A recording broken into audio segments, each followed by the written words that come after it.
Engineering, JNTU, Telangana. He completed his PhD in the field of geotechnical engineering from the Department of Ocean Engineering at IIT Madras. Dr. Darga Kumar took foreign teaching assignments and served in abroad as a professor of geotechnical engineering and professor of civil engineering at Adama Science and Technology University, Ethiopia, and Fiji National University, Fiji Island. He has guided 5 PhD students and 25 master students and also published about 90 articles in journals and conference proceedings. He has received the Best Teacher Award from the Adama Science and Technology University, Ethiopia, for his contribution in teaching and development for PG program in geotechnical engineering. He has delivered good number of keynote lectures in the field of geotechnical engineering to the students and working engineer.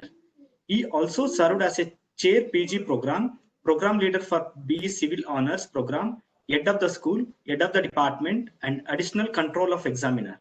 He also carried out a collaborative research works sponsored by TechHub, DST, and universities where he has served. He has visited abroad on teaching assignment, especially on geotechnical engineer, and presented several research papers in various conferences in different countries like Switzerland, Italy, USA, Fiji, Ethiopia, Japan, Singapore, Malaysia, Hong Kong, France, and New Zealand. With this introduction, now I would request Dr. N. Darga Kumar to deliver a talk on load carrying capacity of pile in cohesive and cohesionless soil subjected to horizontal load. Thank you. Thank you, Dr. Naveen, for your nice introduction about me. So, very good morning to one and all. So, I'm very happy that all of you are waiting to listen my lecture on load carrying capacity of piles in cohesive and cohesionless soils subjected to horizontal loads. So, most of you are belongs to civil engineering department, and some of you are specialized in geotechnical and structural engineering as well. So as we know, any structure that you do consider will be subjected to, apart from gravity loads, there are certain horizontal loads also in the form of wind or due to water waves kind of things. So now my talk is restricted to only when a pile is subjected to horizontal loads, then from the soil, how we can derive its horizontal capacity. So that is the main presentation issue here that I'm going to talk about just for another 50 minutes. So most of you are well aware of there are two types of foundations, shallow foundations and deep foundations. So one of the categories in deep foundations is pile foundations. If you go to the marine environment, so most of the structures which are supported on pile foundations, and the pile foundations which are of based on the soil conditions and the fixity, they are like end bearing piles, friction piles, combined and compaction piles kind of things. These we can encounter in reality. And as we are talking about the lateral loads, so if for example you take a particular tall structure, so having more than 10-story building and all, most of the time if soil conditions are not so good, then we go for the pile foundations. And this kind of tall structure is very obvious that it will be subjected to horizontal loads. Uh, so horizontal loads in form of wind. So obviously the piles are required to be designed apart from axial load carrying capacity. We also have to design these piles for horizontal capacity point of view. So the another example for horizontal loads, the foundations which are built for a transmission tower, when the transmission tower subjected to horizontal loads due to wind, the piles which are supporting the transmission tower are required to be designed for lateral loads also. And there are certain cases, the port structures, the piles sometimes are subjected to horizontal loads as well as uplift forces, and these are also required to be designed for combination of horizontal and uplift as well as the compressive loads. Excuse me, sir. Please share me your PPT, sir. We are not visible. PPT. For the interruption, so we are in the next slide. So this is the slide, and these are some of the examples for the structures which are built on piles subjected to horizontal loads. And obviously, it is required to us to estimate the lateral capacity of the piles which are supporting the structures which are of more than two-story buildings where the wind loads are very predominant. And these are some of the other examples. You see here, the bridge pier is supported by piles, and as the vehicular movement, the tractive forces cause horizontal forces. So obviously, these horizontal forces will be uh, acting on the piles. So definitely, the piles are required to be designed for horizontal capacity. So sometimes the retaining wall, high retaining wall, subjected to earth pressure, will also be transmitting the horizontal forces on the piles. So the piles are required to be designed for horizontal forces. And when it comes to the marine environment, so there are some coastal structures like wharf or pier or a T-shaped pier or L-shaped pier, where the vessels will come and halt for loading and unloading can be carried out. And these structures are supported on piles. So as the structure, the vessel, the ship, when it tied with this particular structure, through mooring chain, the horizontal forces will be transmitted on the structure, and in turn, the horizontal forces which are due to the mooring forces will be transmitted onto the piles. So obviously, the piles in this particular marine environment are required to be designed for horizontal forces. So sometimes the ship is going to hit the structure, and obviously the horizontal forces will be imparted on that. So these are the different kinds of like fishing harbor and the heavy vessel where the international cargo will be loading and unloading will be done. So those structures are built on piles, and obviously those structures are the piles which are supporting are required to be designed for lateral forces. And this is the typical jetty structure. This is also called berthing structure. You see here, this is the berthing structure is like a platform supported on number of piles.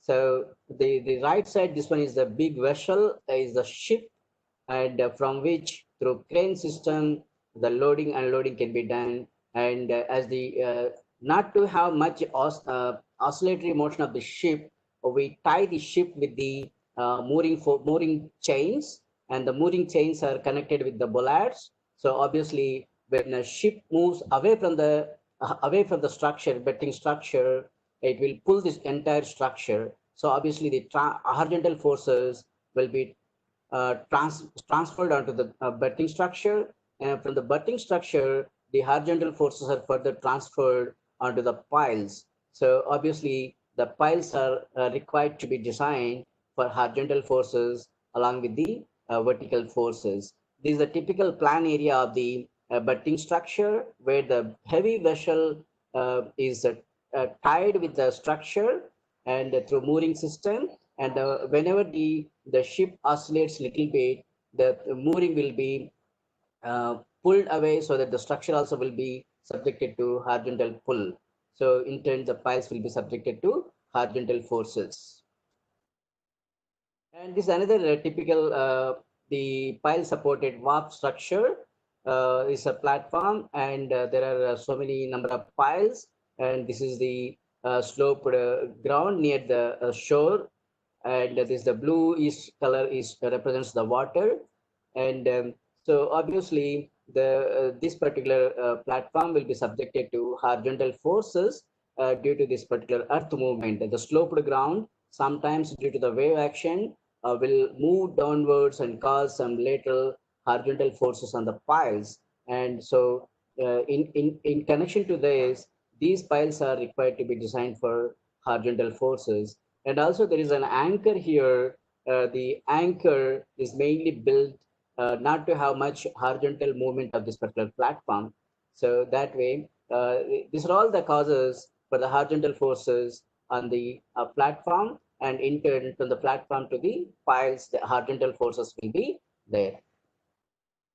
Then these are the end bearing piles when the hard straight, the pile tip is placed at hard strata, that is end-bearing pile. When the pile is passing through the soft clay and all, then a friction pile, that is called friction pile.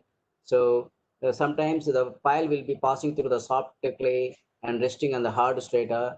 That gives you combined end bearing and friction pile. And then sometimes the loose sand. So there we install a pile by driving mechanism. So that is called compaction pile. So these are the various examples. See here, the pile is a loose soil here. There is no much friction, but it is resting on the hard strata. This is called end-bearing pile. And you see here, the pile, there is no hard strata, but it is passing through the entire depth with the soft layer where the friction is very predominant. This kind of piles are called friction piles. So like that, the piles are classified. And based on the construction practices, these are the replacement piles and the displacement piles.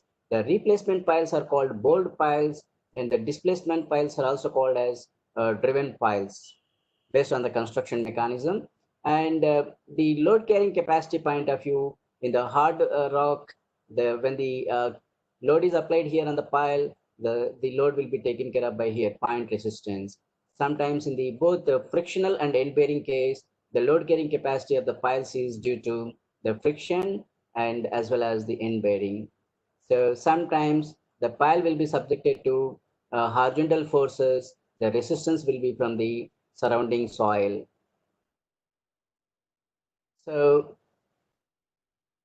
sometimes if you want to place a pile in expansive soil, then the pile is required to be placed below the swelling soil. That means within the stable soil, we have to go certain depth. Then it can have no problem. I mean, like it can have no failure conditions in the future. Then sometimes we are required to design a pile for tension forces so that the friction will be mobilized downward. And we are also required to consider sometimes the erosion, that is also called as cover around the pile, bridge pier. So without considering this cover, if you design a pile, then the depth of amendment will be reduced. So accordingly, the failure can take place. So obviously, in the pile foundation cases, when the piles are placed in the water area, then these are required to be considered for cover point of view. And our topic is horizontal loads or lateral loads. Then a simple mechanism, suppose a cantilever is embedded, and at one of the free end, if you apply a horizontal force, how it is going to respond? It deflects horizontally, and it will undergo bending moment, and it will also undergo reaction. Many things that will happen when a particular horizontal force is applied on that particular soil. So here you can notice the notation of this particular. The H is nothing but the horizontal force which we apply on that particular structure, or the horizontal force due to the water waves, or any mooring force, or any wind force, or any vehicular tractive force. The horizontal force, that is the one that we can estimate it. And so E is the eccentricity, load eccentricity from the load action to the ground level. The ground level. This is called load eccentricity E, and the L is nothing but the depth of amendment of the pile into the soil. Is not the total length of the pile. The L is nothing but here depth of amendment of the pile in the soil, where D is the diameter of the pile. These are the typical notations that we generally follow in case of horizontally loaded pile. H is the horizontal load, and E is the load eccentricity, and L is the depth of amendment, and D is the diameter of the pile.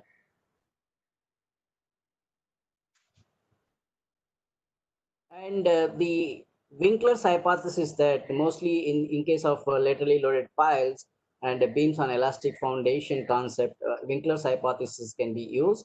And the hypothesis says that whatever the load that you apply, under the load, whatever the deflection that it is going to occur, that deflection is directly proportional to the load application. So that concept generally can be used even in solving the horizontally loaded piles.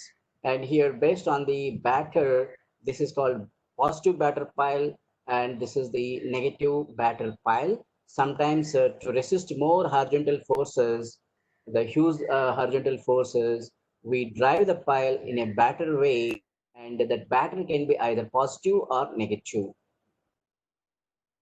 And a laterally loaded pile can be, if you want to carry out some analysis by using a StatPro or a SAP kind of softwares.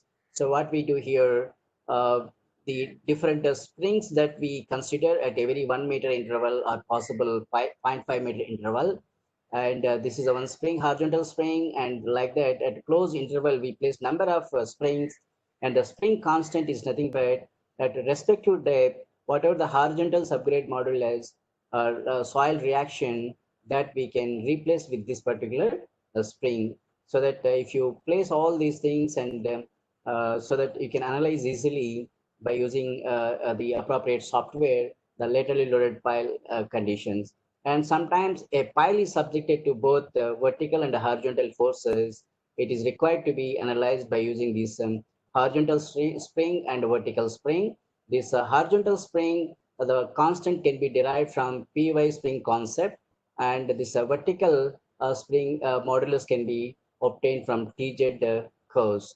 There are Py curves and Tz curves. Those concepts can be utilized. And if you want to analyze, if you want to understand further about the Py curve and the Tz curve, you can refer API code, American Petroleum Institute code. So wherein they mentioned very clearly how to construct Py curve and how to construct a Tz curve at different depths of piles.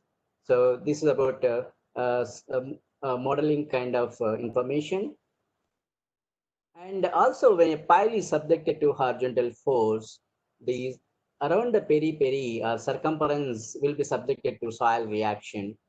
So that is called the diametrical level, that is called shear drag. The shear drag is very predominant, and that also is required to be considered for the horizontal load capacity point of view. It cannot be neglected. So for the large diameter shafts, in that case, it cannot be neglected. The shear drag will be prevailed around the periphery of this particular, I mean, especially at the diametrical level, and that variation can be shown here like this. So this is the shear drag, and this is the soil reaction in front of the pile. And the differential equation for laterally loaded piles is that, so when it's just like a cantilever beam subjected to the force at the free end, a similar kind of beams on elastic concept that we can utilize. Uh, and so accordingly, the major equation for movement of pile, bending moment equal to EI d square y by dx square can be used. And that if it is integrated again, if it is differentiated, then you can get the shear. And if you differentiate it again, the shear will become soil reaction, and like that. So all these parameters that we can get it from this particular concept. And this is the basic equation. EI d for 4y by dx for 4 plus es y equal to 0.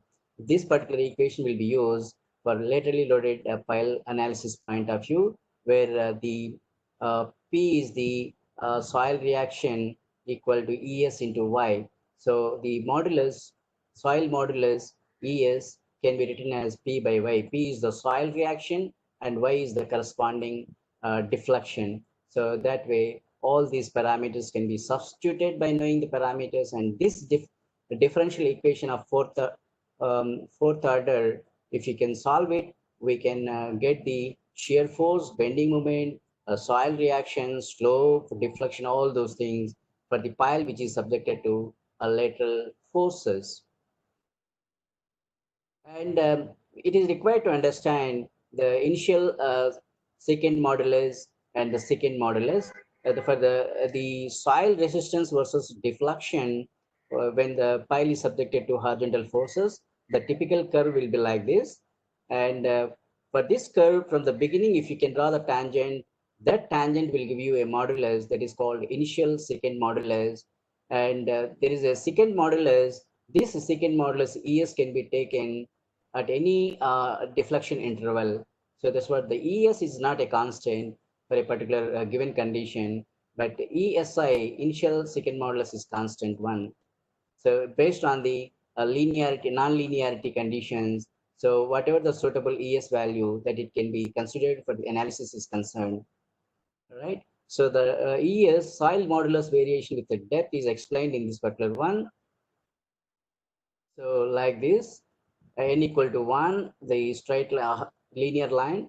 For n equal to half, this is the curve, and n equal to 2, like this. So based on this, how variation is there in ES with the depth, these three constants can be utilized. So the soil modulus is further expressed is the NH into x power n. So n is either it is 1 or half or 2, that it depends on our requirement. So in which NH is called coefficient of soil modulus, and this the directly we can get this NH value for different soils from the IS 2911 code of pile foundation. So that we can give us, and ES now for the most useful form of variation of ES in the linear relationship can be expressed. That is, ES equal to NH into X can be taken. This indicates that how the value of soil modulus varies with the depth. And the NH value, the NH is nothing but here what we say coefficient of soil modulus. NH is nothing but the coefficient of soil modulus, that we can get it from the this particular table. For soft clay, this value will be 0.6 to 12.7 in terms of pounds per inch cube. This it can be converted later. So for peat soils also, this table can be referred for the estimation of NH value. Even this NH value is mentioned directly in the IS 2911 code also. And the horizontal subgrade modulus for Koju soil, that KH can be taken like N1, N2, 80 times QU. So the N1 value, N2 values are here available based on the pile material and based on the compressive strength of the soil, and QU is the unconfined compressive strength of the soil. So all the parameters, B is the diameter of the pile. If you do substitute in this equation, so that you will get the horizontal subgrade modulus, especially for Koju soils. And the horizontal subgrade modulus for cohesionless soils is proposed by Rees in 1975. This particular chart will give you the horizontal subgrade modulus for cohesionless soil like sands and all. So if for the known relative density of the soil, then submerge based on the water below the water table or above water table, you can use either of these two curves, and correspondingly you can get the horizontal subgrade modulus NH value in meganewton per meter cube for the cohesionless soil. So this horizontal subgrade modulus for cohesionless soil can also be obtained loose, medium, dense soil. Loose soil, this is a below groundwater table, kilonewton per meter cube days, and above the groundwater table, this is the value. So directly, these are suggested by from the Washington DC 1998. And now we discuss about the Rees and Matlack approach. It is also called as a linear elastic approach or linear elastic method, wherein linear elastic method wherein there are so many this particular approach is very useful to us to estimate the lateral deflection, then the slope and the moment and the shear and soil reactions of a pile which is subjected to horizontal forces. So for example, deflection can be calculated from the simple formula y equal at any depth, y equal to horizontal force pt. T is a non-dimensional parameter, and EA is the flexural rigidity of the pile material, and AY and BY are the constants that we can get from table, and MT is the moment at the ground level, and T is again is a non-dimensional value. We'll discuss about how to get T and constants AY and BY. So the PET is the horizontal load that it is given to you, and so that you can easily estimate deflection at a given depth along the depth of the pile. And similarly, along the depth of the pile, slope also you can calculate by using this particular formula as per the Reason-MATLAB approach. And PT is the horizontal force, and T is the non-dimensional constant, and AS and BS are the constant slope constants that we can get from the tables. So like that, so once you got the load and the moment, and for the known values of EI, then how to calculate T and AY, BY, all those things. From that again, how to calculate Y or S, moment, the shear and the soil reaction. All these are the equations that we can utilize. So these equations, the specialty is that the depth wise, we can establish the deflection, the slope, moment, shear, and soil reaction for a pile subjected to horizontal force. You see here, T is the relative stiffness factor. T, it can be calculated EI divided by NH whole power 1 by 5. NH is the horizontal subgrade modulus that we have already seen from various tables. For different soils, NH value can be taken from the table. And EI is the flexural rigidity of the pile material. E is the Young's modulus, and I is the moment of inertia of the pile cross section, whole power 1 by 5. So T can be calculated from this, and E is the soil modulus can be calculated NH into X, and X is the depth, and NH is also horizontal separate modulus that from table you can get it. So for a general case, T can be written as EI by NH whole power 1 by N plus 4, but anyway, N can be taken 1. So for most of the cases, the above formula T equal to EI by NH whole power 1 by 5 can be calculated. So for a given material, T can be calculated from this formula. And now the relative stiffness factor T and depth factor Z, how to establish the depth factor, depth coefficient Z is expressed as X by T. X is the depth and T is the relative stiffness factor T. Z can be calculated from this. The A and B coefficients tend to 0 when the depth coefficient Z is equal to or greater than 5. So this is one assumption that at depth coefficient, when it becomes to 5, almost the coefficients A and B are 0, and the deflection, all other things are very become 0. So that means that when Z depth factor Z becomes 5, and almost the deflections, the shears, and bending, all those things are 0 as per the Reason-MATLAB approach. So the depth coefficient Z X by T is greater than or equal to 5, that is called long or flexible 5. If the depth coefficient is less than 5, then that is called short or rigid pile. So for which the T can be calculated EI by NH whole power 1 by 5. So all this length of pile, Young's modulus of pile material, moment of inertia of pile cross section, substitute and decide whether the pile is long or short based on the depth coefficient. And the deflection and the slope at the ground level for pre-head pile or flexible pile can be calculated from this. YZ is the ground level deflection, 2.43, the horizontal force PT, T cubed by EI. This simple formula can be used to estimate the ground level deflection. For a given load, the moment horizontal force, for a given horizontal force, PT is known, and the moment also can be calculated. PT into the load eccentricity E will give you moment at the ground level. So these two you are aware of, so that you can establish at the ground level how much is the deflection, and also at the ground level what is the slope. That based on these two formulas we can establish, and these formulas are useful only for a flexible or a free head pile or long piles. These are very applicable.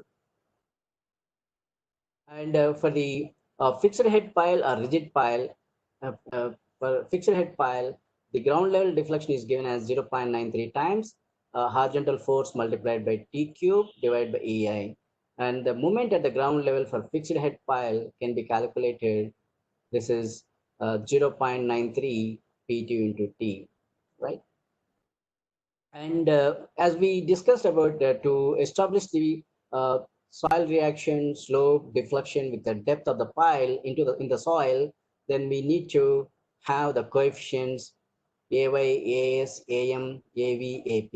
AY is the deflection coefficient, AS is the slope coefficient, AM is the moment coefficient, AV is the shear coefficient, and AP is the soil reaction coefficient. All those things you can get it from these tables.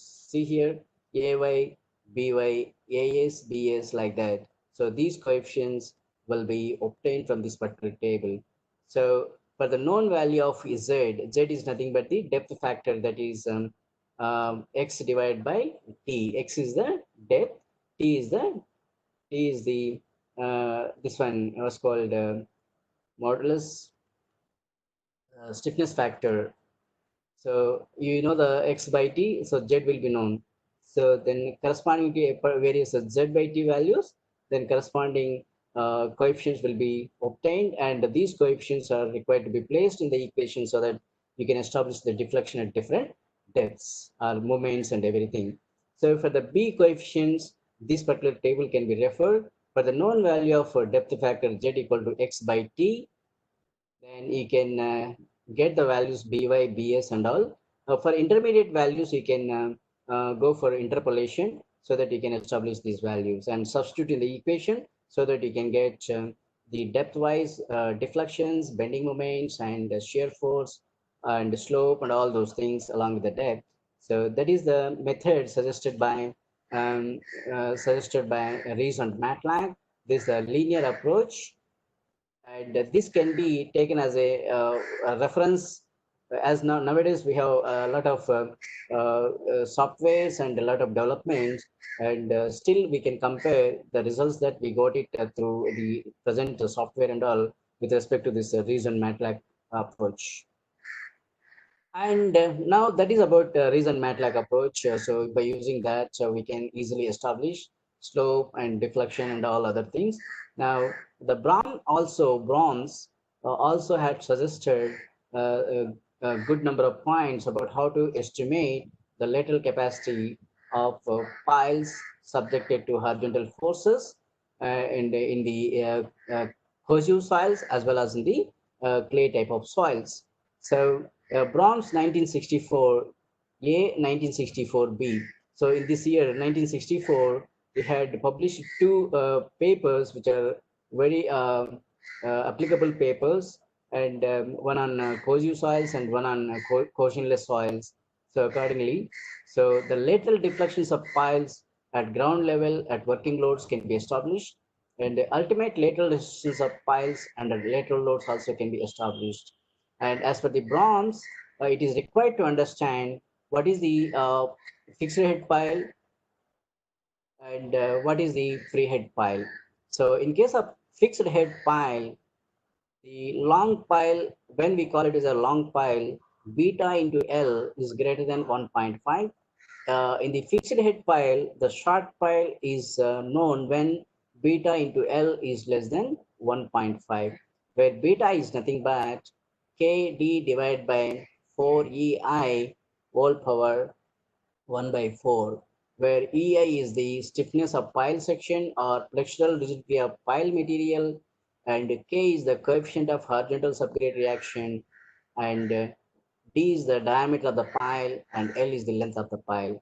So like that, the beta is known to you and the length of pile is known to you. Then for fixed head pile, this is the concept, and the free head pile. So when we say long pile, when beta into L is greater than 2.5. In free head pile, the short pile will be known when beta into L is less than 2.5. So these criteria can be used for fixed head pile and free head pile distinguishing point of view. Once you distinguish whether it is a free head or fixed head pile, again you are required to distinguish based on the beta L whether it is long pile or short pile. Okay, then the beta and eta, the values are given here, and the beta or beta h is equal to 4th root KHB by 4EI. So same formula. Eta is 5th root of KH by EI. So all these steps that you can use it. In case of eta is known to you, then eta into diameter is greater than 4, that is long pile. Right, eta into d less than 2 short pile. If it is in between 2 and 4, that is intermediate pile. So all these things why I'm telling. So these can be used as a reference to distinguish whether the pile is short or long. That it is very much required to distinguish. So the short pile will have different behavior and the long pile will have different behavior. So it is required to distinguish those two. And for that, the Brahms criteria can be utilized. And the other one is the depth of fixity. So you see the rotation point in case of long, stiff, rigid pile, the point of rotation is here. And you see the line which is no curve at all is a linear translation like. So the bending, the deflection is a linear way. And in case of flexible pile or long pile, the deflection line is like a curvilinear. It is undergoing various, and the point of rotation also is at a higher level in case of fixed pile, and the point of rotation is at very close to the bottom of the pile in case of stiff pile. This is a typical behavior people have found based on their research, either in the large scale or in the model scale. They have found out that this kind of behavior for the piles which are subjected to horizontal loads. And the depth of fixity as per the IS 2911-2010, we can establish it. And this is the load action here. That is the from load action to the ground level, that is L1, and below that embedment depth LE. Embedment depth LE. So L1 is the above the ground level to till where the horizontal load is applied, that is L1, and from the ground level to below till tip, that is called embedment length LE. Then LF here, LF is the fixity depth. That how to calculate LF. So for that, this IS 2911 suggests this particular chart for various trials. These charts, the bottom one, are for piles in pre-loaded clays, and the top two curves are for piles in sands and normally loaded clays. For sand, the top two curves can be used. For clay, the bottom two curves can be used. Okay. The dotted line indicates for free-head piles, and the thick line indicates for fixed head. A dotted line is for fixed head pile, and the thick line is for free-head piles. So like that, two types of soils and two modes of pile head. So that way, four curves are here available. So first two curves are for sandy type of soil, and the bottom two curves are for clay type of soils. Okay. Then, so these particular charts, the importance is that how to estimate the depth of fixity of pile, So for that, on the x-axis, it is mentioned that L1 by R. R is nothing but is like what we have seen earlier, modulus value. Depth of was called T, just like T.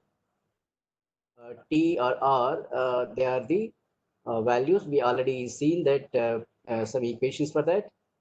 So L1 by R or L1 by T, that known value will be represented on x-axis, and correspondingly, so go to the, suppose this is the curve, draw the vertical line where it cuts here, draw the horizontal line, so that LF by R or LF by T is known to you. So this T is already known to you, then LF can be calculated from this constant. So this LF is nothing but fixity depth.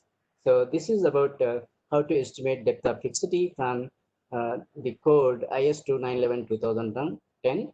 This is the code one can refer for pile foundations design point of view.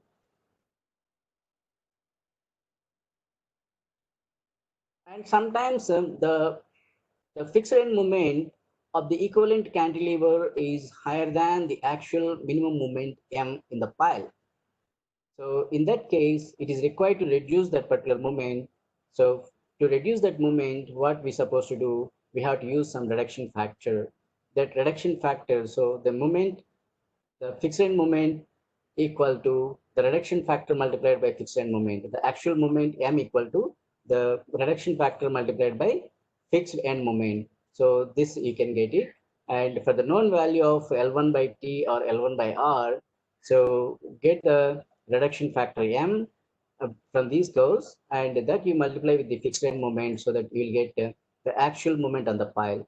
So for the estimation of actual moment on the pile, so this particular chart can be used. This chart is useful for free head pile, and the similar way, this is the chart again to get the reduction factor, but it is useful for fixed head pile.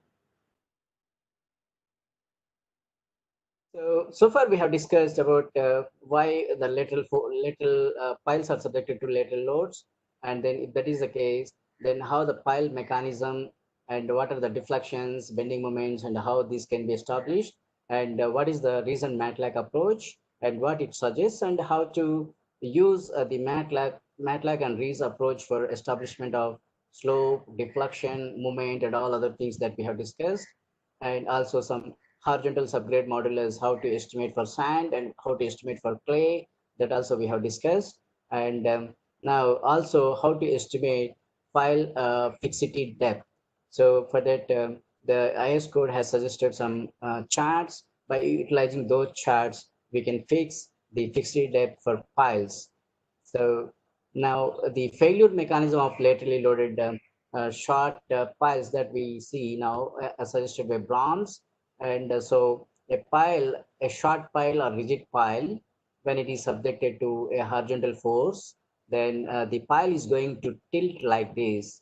There is no any curved kind of turning and all. It's a linear movement, but the position is changed, and the point of rotation is somewhere here at the bottom, right?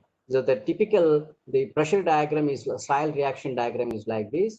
It is the variation. He found that first 1.5 meter, the diameter, 1.5 times the diameter of the pile is the Searle reaction is neglected here, because once the pile is built, there might be some scour effect or any loosening effect, or sometimes there is a pile cap, and because of that particular reason, for the first 1.5 meter depth, 1.5 times the diameter depth, the Searle reaction is neglected in his analysis, and the remaining portion till the point of rotation is a rectangular distribution, and below the rectangular distribution, below the point of rotation, again it is a rectangular distribution.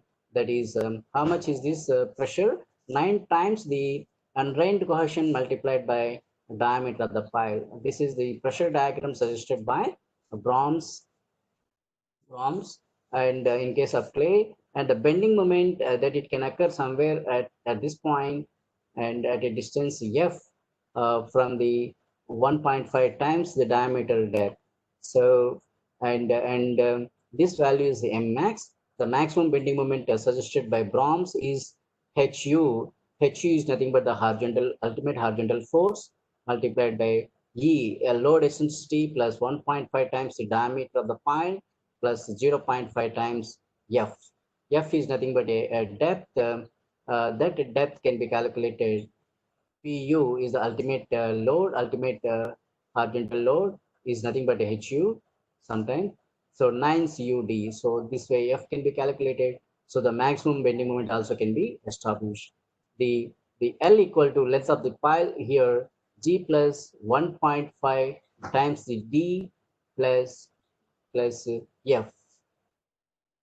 So like this is the total length of the pile, either G or E. And in case of uh, cohesive soils, the lateral loaded long pile in cohesive soils, how it is going to behave. So for that, so the long pile, when it is placed in a cohesive soil, clay type of soil, when subjected to horizontal force at a load eccentricity E from the ground level, it is going to buckle or fail at this point here. So this is a kind of failure mechanism when the pile is embedded in a long pile is embedded in a clay, and the pressure diagram is established like this. And this is the bending moment diagram. The corresponding equations are given. These are the equations and failure mechanisms suggested by Brahms. And the failure mechanisms for laterally loaded short and restrained piles, rigid piles in cohesive soils by Brahms. So a short pile, when it is having some pile cap very close to the ground surface, this is a restrained. This is called restrained piles. Then these kind of piles, when subjected to horizontal forces, the pile can move horizontally without any linear tilting and all. So the pressure diagram is mentioned here, 9 times UD, and it's a bending moment diagram. At the top, the bending is maximum, and when it goes down, it will be vanishing. So the M max is at the top ground level.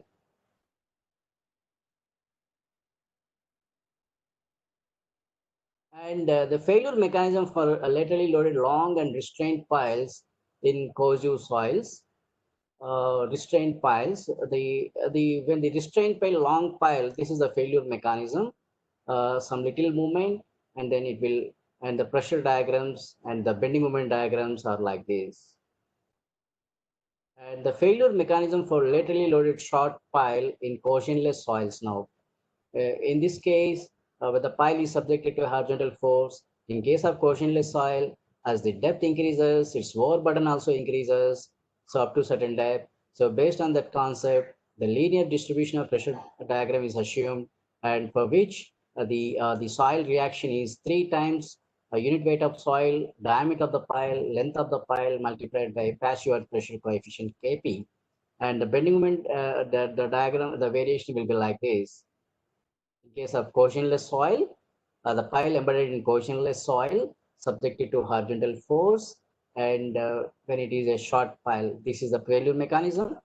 And when pile is embedded in cohesionless soil, and when the pile is a long pile, the soil reaction will be like this, and the bending moment will be like this.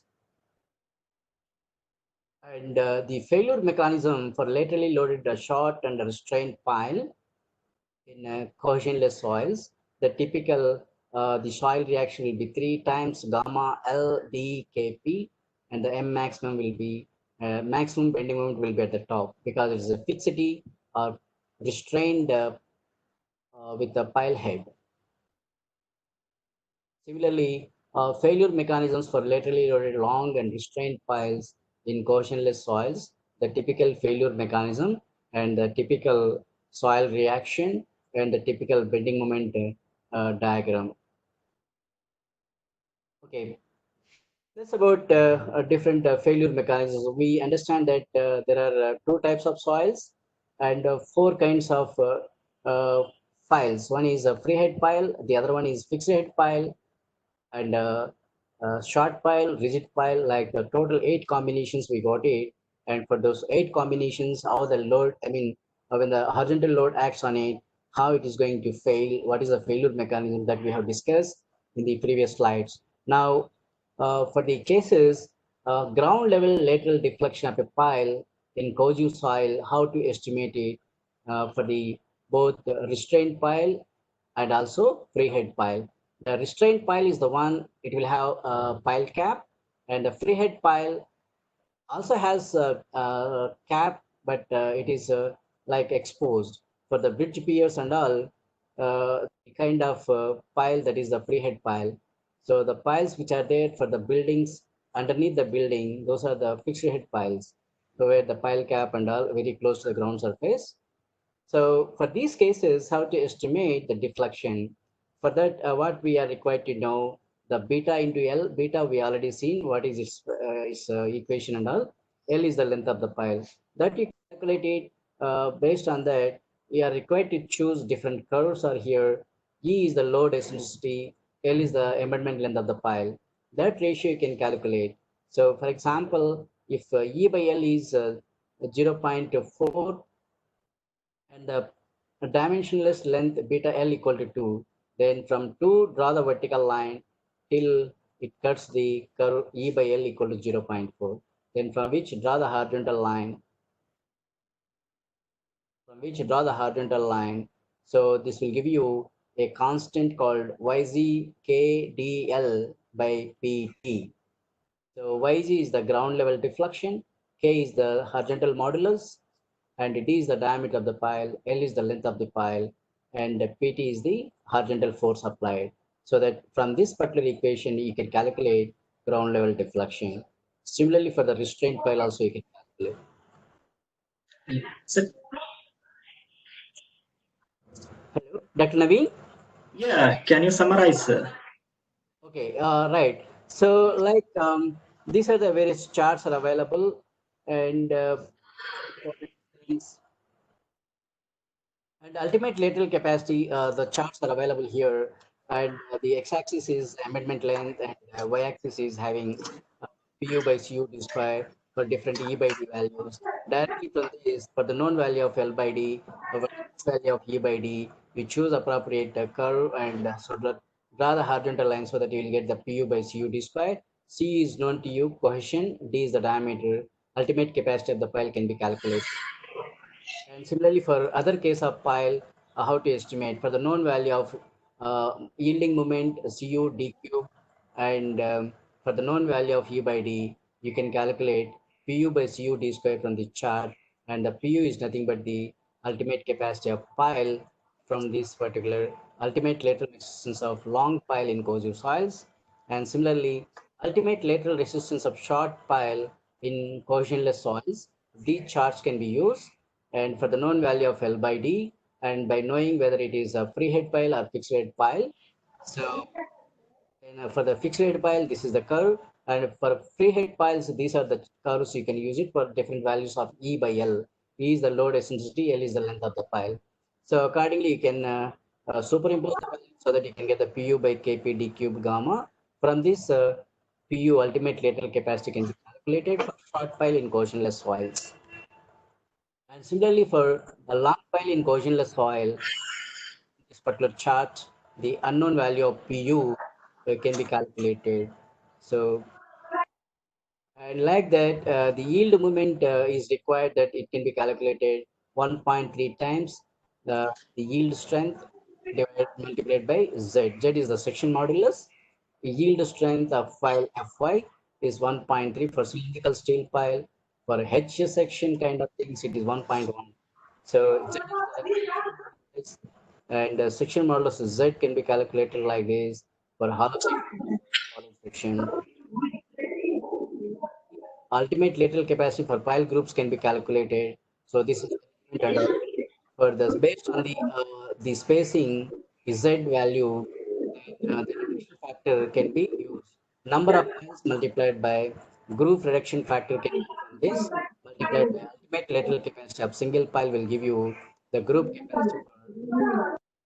capacity for group of piles. So this is the chart. So thank you for your kind listening.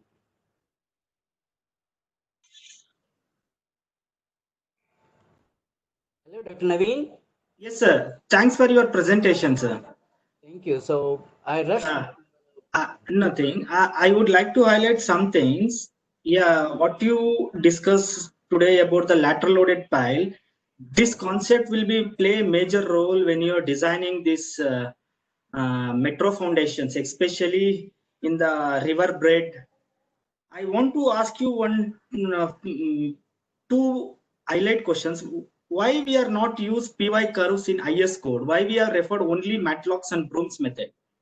And second question regarding the score depth, how you will be considering in the lateral loaded pile with a larger depth. Especially when I was working in Lucknow Metro, I come across this situation. IS code never highlight the score depth. We were following IRC code. Right. Why? Yeah. This I'm not practically much involved in it, but still I would say this is the practice as most of the time we encounter with the depth up to 20 meters, not beyond 20 meters. So that way the IS code is very comfortably, people are very much adapting. So that is what they felt very conservative. and it can be reliable. So that way, still we are following the IS 2911 code procedure. And actually, when it comes to the marine environment, especially when you go for the jacket platform, where the piles are installed even to a depth of 70 to 80 or 100 meters deep into the seabed. So those are the very long piles, though the diameter is 1 meter or 1.5 meter, but still they are very long piles. So obviously in those cases, to have effective lateral capacity carrying point of view and to simulate the deflection behavior and all, so people are adopting PY curve concept. Only when it comes to the on land, as the pile depth is very much restricted, not even we are going for 20 or 18 meter. So that way, the IS code is very conservative way we can utilize it. But the IS code formula may not be that appropriate when we go for deeper depths of piles. Yeah, when you are asking about talking about the deeper depth, I would like to highlight one more drawback in IS code. Whatever you told about Broom's method or IS code method or Matlocks method, PY curve, Right. but that concepts are very effective for the smaller diameter. Right. But when I was designing for the Bangalore Metro, for the monopile of 1.2 diameter, for the Lucknow Metro 1.1 meter, Right. but these code book concepts are not applicable for the larger diameter. When you do the lateral load test also, Right. this code criteria, settlement criteria will match only for the shorter diameter, smaller diameter. But when you are designing for the larger diameter, but as per the Indian scenario, we won't have the particular code, and always we are doing by trial and error with the practical experience. Why? And we have a lot of research we have published in 1964. You are highlighting the brooms. We have developed, but till now, why they have not developed larger diameter, especially for this metro foundation? When we are encountering now smaller diameter, no one is using, only for the residential purpose. Right. For infrastructure project, why till now they are not included in the IS code? I'm not sure about it, but still there are procedures available like LRFD methods and all for larger data piles and all. So still some of our consultants, they are following the updated things like LRFD method, load resistance factor design method for larger shafts and all. That I came across to some of the people. But still, those things are not incorporated in IS code, but it is very much required to incorporate. And as many pile experts are available in India, I think this is the right time to go for better discussion and incorporate these kind of things in the relevant codes so that we will feel very comfortable even while teaching in the classroom also. Yes, and I would like to add one more thing. When you're talking about LRFD, even for the soil nailing also, or for the rock bolting, all these designs we are following by this ASTM or LRFD. Right. But till now, this code has not developed for the Indian scenario. But when you're seeing the Indian scenario and foreign, minor modifications should be there because the soil property, it will vary. It will be undulation. It will vary place to place and water table effect. Right. Yeah. This is the lack area for our research. And from this presentation, I would like to say our students who are interested to do their masters or PhD, especially, this is the area still you have a wide scope. You can become a good designer, and they have a better opportunity to enter into any metro projects or for a good research, especially in abroad. You may know the Professor Krishna Reddy. They have their lab. They are working on this socketing problems. And currently, if you see the Lucknow Metro and Bangalore Metro, we are able to identify rock at 10 meter or 15 meter in Bangalore. But in Lucknow Metro, if you go 40 meters also, we are not able to find even rock also. It is completely a sandy soil. But in that case, what all the precautions or factors you will be considering for the design of lateral loaded pipe? How you can throw some light on this for the designers or students? Right. Okay, Dr. Naveen. So I'm not that involved in this uh, laterally loaded piles, but part of my research, I have carried out certain things, but not deeply because after that I moved on to some other field. So that way I cannot, I'm like, at the moment, I cannot comment on it. Thank you for the opportunity. Yeah, Yes, sir. I think the student community will have, as you said, student community will have a lot of scope. Still, as you commented, as you suggested some points, those points they can they can take up further and can carry out the useful research, and they can come forward to suggest some good points for the Indian standard course of practices wherever they are necessary, so that the research can move on further. This is my opinion. Just Yes. I'd like to share some of the things like what I have done some little and what my idea for, so that the graduate students can get some insight about it. So that was my motive.